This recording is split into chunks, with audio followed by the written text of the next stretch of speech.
ጽናት ስራ አገኘች። ለዛውም ጽዳት። ሰውየው ፈቀደላት። በራሷ ድርጅት ጽዳት ስትቀጠር አያምም? ያማል። ግን ጊዜው ነው እንጂ ያው ጊዜው እንደ ቂጣ ነው፣ ይገላበጣል።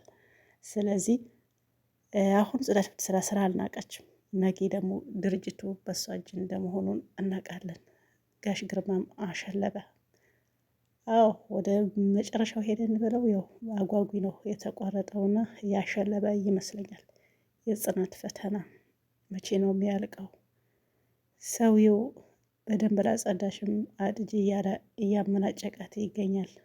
ደስ የሚለው ባቢም እዛ ድርጅት ገባ። ባቢና ጽናት የወደ ኋላ የመስራታቸው እድላቸው በጣም ሰፊ ነው። ግን ያሰሪው ክፋቱ በጣም ደስ ያለኝ ነገር የጠየቀችው ነገር ነው። ሰው ታች ከታች ነው የሚጀምረው መስራት፣ ከዛ ከፍ ይላል። ስራ ሳትንቂ መስራትሽ ጥሩ ነው፣ ነገ ሌላ ቀን ነው ሲላት፣ እሱስ ልክ ነህ፣ ግን እስቲ አንተ ልጠይቅህ፣ አንተ ከየት ነው ጀመርከው አለችው። ምን መልስ አለው? ምክንያቱም ምንም የደከመበት ነገር የለም። በአጋጣሚ ሊፈርም ሊከፈለው መጣ። ትዝታ ሞታች። ይህን አጋጣሚ ተጠቀመ። ነገር ግን እሱ ዋሸ። ምንድነው የዋሻው? ብዙ ለፍቻ ያለው ብዙ ውጣ ውረድ አይቻለሁ ይሄን ድርጅት ለመያዝ አለ። እሷ ግን የምታውቅ አልመሰለውም። ግን አታውቅም። በእርግጥ እንደ ገዛ ሰው ነው። ባቢ ጽዳት መቀጠሯን በጣም አዝኗል። በጣም ነው የከፋው። ነገር ግን ምንም ማድረግ አይችልም። ወረቀቱ የጊዜው መፈረም ፈቃደኛ አይደለም። ይሄ ነገሩን እኔ አድንቄለታለሁ። እንኳንም አልፈረመም። ግን ጽናት አባትና ልጅ መሆናቸው ስታቅ የመጨረሻ ምን የሚሆነው የሚለውን ትንሽ ያስከፋልም። እኔ እንጃ የሚጣሉ ይመስለኛል። ግን ጽናት በእርግጥ ታምናለች። የእሷን ሁሉም ነገር መደገፍ እንደሆነ ታውቃለች። ሊነግራትም ይገባል፣ መንገርም አለበት ብዬ አስባለሁኝ። ሰውየው ምንድን ነው አለው? እኔ እናንተ ቤተሰብ መሆን ማንም ማወቅ የለበትም፣ ጽናት ራሱ ማወቅ የለባትም፣ እኔ እናንተ አሰሪና ሰራተኛ ብቻ ነን አላት ብሎ አስጠንቅቆታል።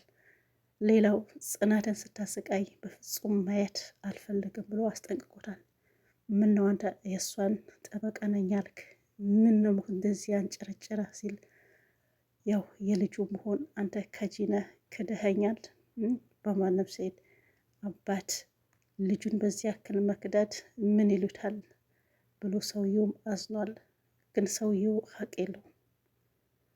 የለው። ልጁ ተው ጥሩ አይደለም፣ ይሄ ሰብ ውረት ነው መልስ ብሎታል። ሰውየው ደግሞ ሳይደክም ሳለፋ ያው በእግሩ ስተት ብሎ ስለገባው ንብረት አልበልስም አንተ ምን ቤት ነህ ነው ያለው። ባቢ ደግሞ ተሰቃይቷል። የተሰቃየው ጽናት ያለችበት ስለሚያውቅ የግርምሽ ሁኔታም ስለሚያውቅ ከዛ በፊት ትዝታ ምን እንዳደረገችው ሁሉ ነገር ስለሚያውቅ ይሄ ነገር በጣም ከብዶታል። አንዳንዴ በችግር ላይ ችግር ይደራረባል። ቤት አከራይዋ ደግሞ እንደገና እንዲወጡ አዘዘች። አያችሁ፣ በስቃይ ላይ ስቃይ ማለት ይሄ ነው። ያሉበት እያወቀች ምን ነው 1 2 3 ወር በነፃ ቢቀመጡስ? አይደለም ለማባረር አይደለም ለማስወጣት። ጋሽ ግርማ ይሄ ነገር ጽናት አልነገራትም። እሱ እያሰበ እያሰላሰለ ምን ነው ፈጣሪ ብትወስደኝ እኔ ምን አደርጋለሁ? ይቺ ልጅ ሸክሟ ሆንኩኝ እንጂ ምን ነው እያለ ራሱን ያዝናል። በጣም ያማርራል። ጽናትዬ ያንቺ ተሸካሚ ሆንኩ እኮ፣ ያንቺ ሸክም ሆንኩ፣ አስቸገርኩሽ፣ አደከምኩሽ ይላታል። እሷም በፍጹም አባቴ ምንም አላደረከኝም፣ እኔ አንተ ደስተኛ ስትሆን ነው ደስተኛ መሆነው፣ አንተ ጠንካራ ስለሆንኩ ነው እኔ ጠንካራ ሆንኩት እና ምንም ሊከፋ አልፈልግም ብላ እሷን እሱ ፊት አታለቅስም። ውጭ አልቅሳ ምን ነው ፈጣሪ ይህን ሁሉም እኔ ላይ ብላ ፊቷን አብሳ እንደዚህ ብስ አድርጋ አባብሳ ምንም እንዳላለቀሰ ሰው ነው የምትገባው። አባቷም ደግሞ ያውቃል። እሱም በእሷ ፊት አያለቅስም። እሷ ስትሄድ ነው የሚያለቅሰው። ጽዳት መሆኑን አልነገረችውም።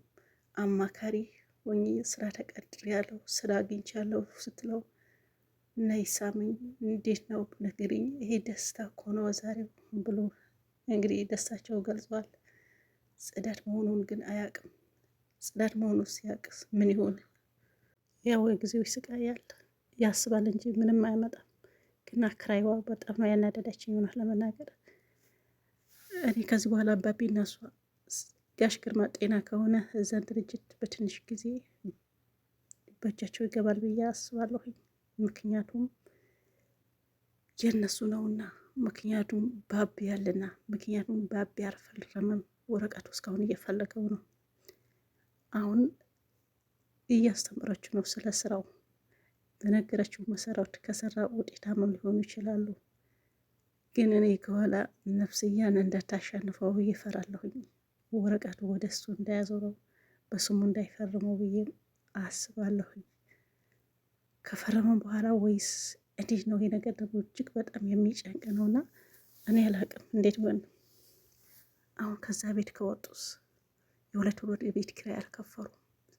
ሴትዋ ደግሞ ልታስወጣቸው ትፈልጋለች። ከዛስ ምንድን ነው የሚሆነው? የእውነት ይወጣሉ ወይ? ጋሽ ግርማስ በመጨረሻ ቪዲዮ ሲያልቅ እጅግ በጣም አሳዛኝ ነው። አሞት ነበር፣ ግን ባቢ መቶ ሲጠይቀው ደህና ነኝ ብሎታል። ሆስፒታል እንሂድ አሞሃል ሲለው አይ እደውላለሁ፣ አንተም ወደ ስራ ሂድ። ባቢም ስራ ማግኘቱ ሲነግረው ግርምሽ እጅግ በጣም ደስ አለው። ደግሞ ከጽናት ጋር አንድ ድርጅት ሲሆን ደግሞ የባሰ ደስ ነው ያለው። ግን ጋሽ ግርማ ነገር አሳሳቢ ሆኗል። ሞቶ ይሁን ተርፎ ይሁን እየታመመ ነበረ። የጽናት ፈተናዋ በዛ።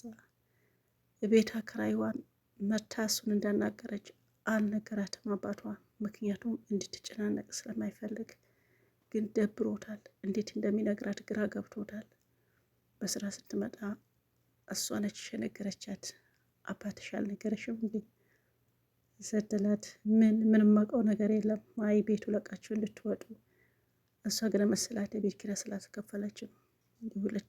ሁለት ወር ቤት ኪራይ ከፍላለሁ አለብን፣ አቆየሁብሽ አይደል ይቅርታ ብላ ስጠይቃት፣ አይ ያላችሁበት አውቃለሁኝ፣ ነገር ግን አሁን ትታችሁ እንድትወጡ፣ አባትሽም ሕክምና ከፍተኛ ብር ያስፈልገዋል፣ ደግሞ በአቅማችሁ ትንሽ ቤት ተከራይታችሁ መኖር ትችላላችሁ። እኔም ይሄ ነው የሚያስተዳድረኝ፣ ይሄ ቤት ነው እንጀራዬን፣ ይሄ ቤት ነው ብላ እባክሽን ተይን፣ የነገው አምጥቼ እከፍልሻለሁኝ። አሁን የት ነው የማገኘው ቤት ስትላትም ምንም ማድረግ አልችልም፣ በቃችሁ ውጡ ብላ ተናግራለች። ጽናትም ጨንቋታል። አንዳንዴ ሰው የማይችለው አይሰጠውንማ። አብሽሪ ጽናት፣ ነገ ሌላ ቀን ነው።